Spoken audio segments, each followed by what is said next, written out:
The house on King Road in Moscow, Idaho, it was occupied again this week by the FBI, this time going in, taking photos, documenting various aspects of the home, taking the boards off, and now boarding it back up. Joining me to discuss where this is all at, Neama Rahmani, former federal prosecutor.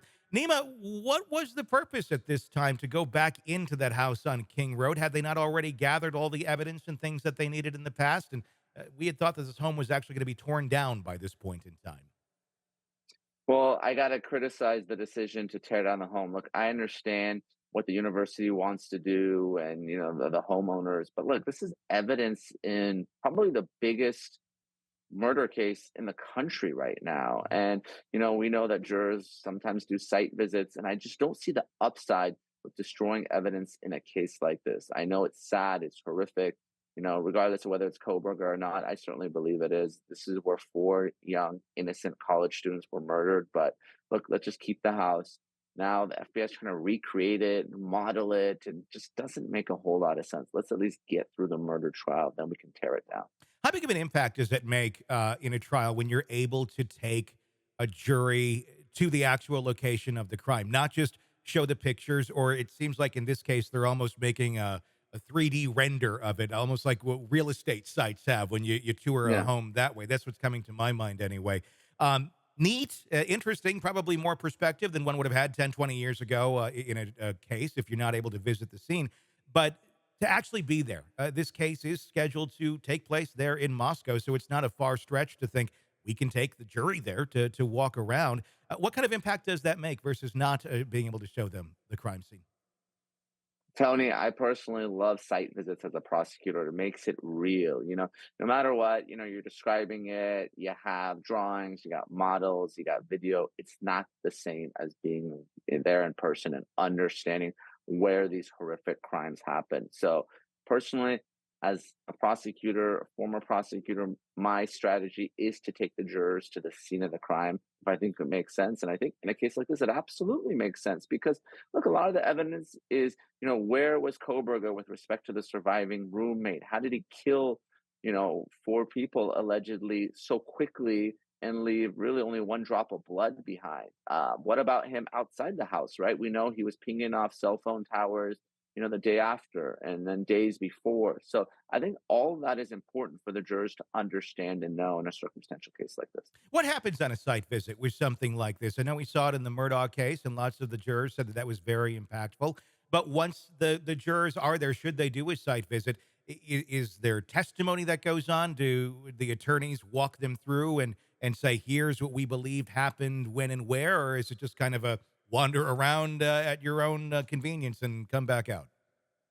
It's more of a guided tour. The jurors aren't necessarily being spoken to. What will happen is usually closer to the beginning of the case. Sometimes they'll have a witness or two just kind of lay the scene. The jurors will go. Obviously, they can't be, touching things or, manipulating the evidence unless it's admitted to evidence and in that jury deliberation room. They need to create a record. But yeah, you're not having the lawyers talk to the jurors ex parte or witnesses. Any kind of evidence has to really come in through the proper channels at trial.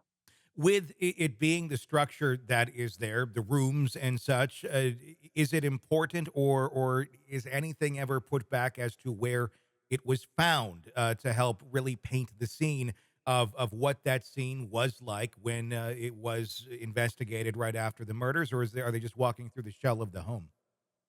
Really, the shell of the home. Anything that is evidence is photographed, tagged, bagged. You're not really putting it back because this isn't a recreation or a Mhm. reenactment. It's what does this crime scene look like today, not what did it look like years ago when the crimes actually happened.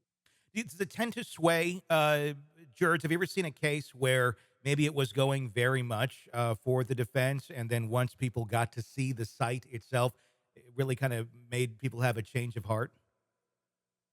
Not off the top of my head, Tony. I mean, usually these crime scenes are pretty bloody.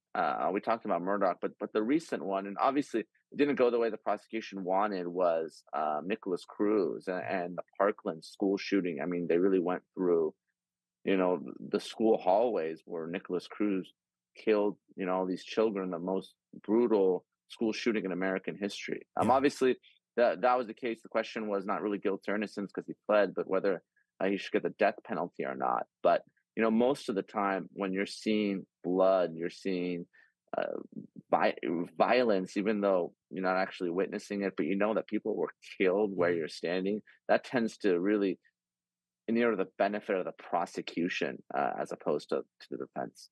Let's talk about the body language that Kohberger was using in court this last week at the last hearing that we saw him at.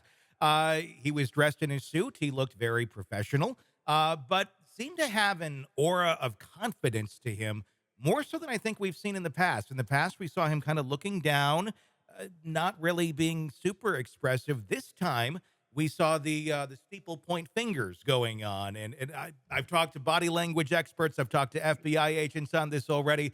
Everybody seems to bring this up as a big point of contention and something that really stood out to be different than the past times that we've seen Kohberger. Did you notice anything different, or did that stand out to you?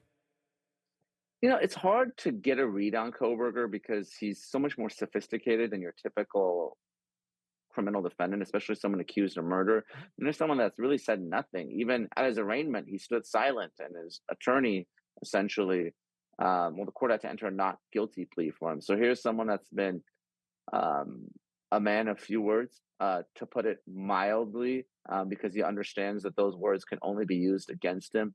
Tough to get a read on him, frankly, Tony, and understand really what even the motive was for all this. I know there's theories that it might have been stalking or something else, but this isn't some of the other cases that we've talked about where there's a clear motive and we understand the reason why someone did it. Still to this day, I don't think anyone knows why Bryan Kohberger would kill these four people. It certainly does not make much sense in any stretch of the imagination. I had one thought that came to mind recently, and I myself think it's a kind of a stretch, but I'll throw it at you and get your reaction. Uh, if you look at his arc of behavior, his history, he's always had problems with women. He's never been able to get women. He's always wanted to get women, but has openly expressed his inability to communicate well, but somehow has this grandiose idea about himself. And we can go down the road of the incel type mindset and things of that nature. But being someone who did study criminal justice and did study some of the worst people out there, I would imagine one of the things he did notice is that those men that he studied who have been horrible killers in prison, from Ted Bundy to BTK, they started to get attraction from women once they were behind bars after they committed these heinous crimes. And I'm not saying this argument as a joke, but I am wondering, because I think a lot of us have wondered, did he do this to go on this ride? Is this part of his sick journey in life of this is what he wanted to do and get from point A to point B? Uh, is that too crazy of an argument that he thought, well, I'm going to really do a screw you to all the women who have rejected me, being the women that he killed, as almost symbolic, and then being behind bars, suddenly, we've talked about here, and we've seen the letters flowing in of people who think he's innocent and also, want to have his baby, if you will.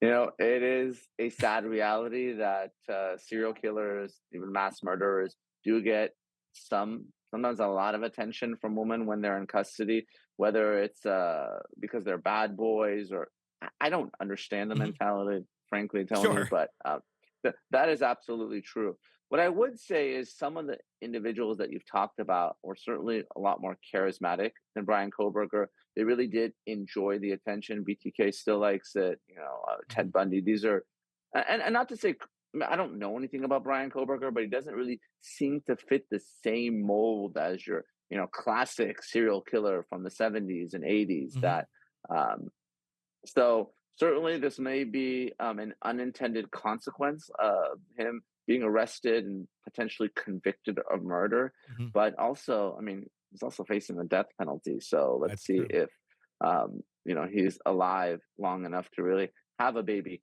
with one of those women. We'll see if that happens.